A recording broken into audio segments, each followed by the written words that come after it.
Let's just dive right in.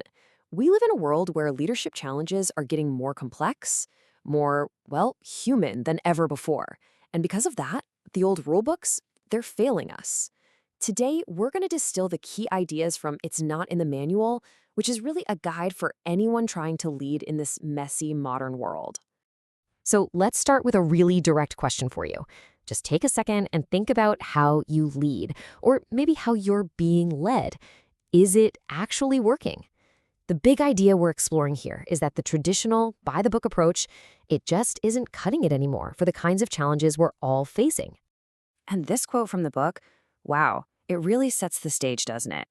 It's a pretty stark warning. If your idea of leadership is just making sure people check the right boxes, you're not just being ineffective. You're basically on a fast track to becoming irrelevant. The world's just moved on. Which brings us to our first major point. That old rulebook is officially obsolete. See, we're not dealing with simple technical problems anymore. Today's risks are all about people, things like cognitive bias, those tricky ethical gray areas, cultural nuances. A rigid one-size-fits-all formula just can't handle that kind of complexity. It breaks. So, what's the alternative then? The book puts forward this idea called the whole-of-person model. And listen, this isn't some feel-good, fluffy concept. It's a genuine strategic framework. It says that the best leaders don't have a work self that's totally separate from their home self. No, they integrate everything. They bring their whole life to the table. And you can really see the difference laid out here. The old way, the partitioned professional, it creates this hollow kind of authority, a brittle kind of judgment. If you've ever seen the show Severance, that's the ultimate cautionary tale of what happens when you slice yourself in two. But the integrated leader, they draw on everything, skills from parenting, from hobbies, from their community, and that's what gives them real depth, nuance, and, frankly, better judgment. Okay, so if we're supposed to embrace this whole-of-person model, what does that actually do to the role of a leader day to day? Well, that takes us to our second point. Especially in fields like security or risk, it means evolving past being a simple rule enforcer if you want to survive and actually have some real influence. This lays out the leader's journey perfectly. So many people start out as the enforcer, right? They're just the no person. But to be truly effective, you have to evolve. You become an educator, the person who explains why something is a risk. Then you become a business enabler, the one who figures out how the team can still hit its goals just safely. But the final, most powerful stage, that's the storyteller, the person who frames the whole narrative and helps everyone understand what really matters. And this is really the punchline to that whole evolution. The idea that a chief security officer could be a chief storytelling officer. It totally flips the script. It says communication isn't some soft skill you bolt on at the end. It's a core competency. Your job isn't just managing risk, it's making people understand it and, more importantly, care about it. So we have this new model of leadership. But how do we actually apply it in a world that feels like it's in a constant state of crisis? That brings us to our third section, figuring out how to lead when you're in what's called a polycrisis environment. Now, this is a really critical distinction to make. We aren't dealing with one-off isolated events anymore. A polycrisis is when you have multiple major crises. Think cyber attacks, climate disruptions, economic shocks, all hitting at the same time and making each other worse. Normal isn't a place we get back to. Constant disruption is the new normal. For the longest time, the big buzzword has been resilience.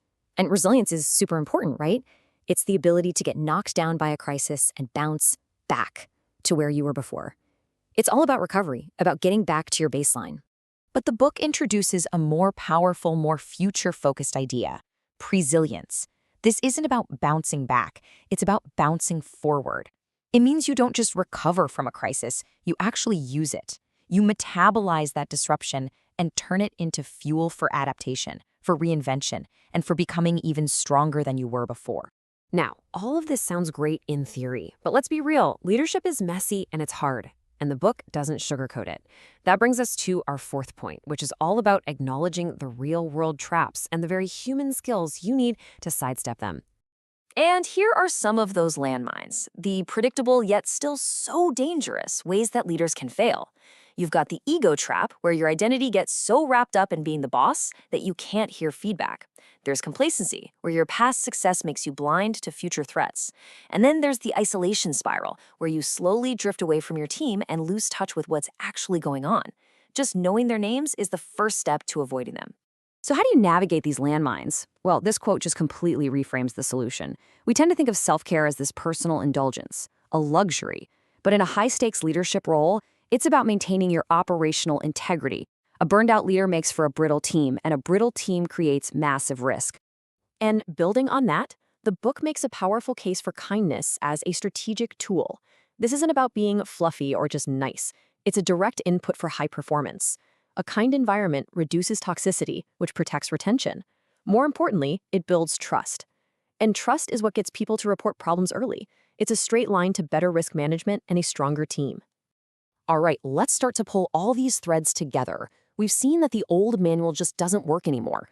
We know the new model is all about this whole-of-person approach. So what does that actually look like day to day? What's the game plan? Well, the book offers a surprisingly tactical blueprint for all this.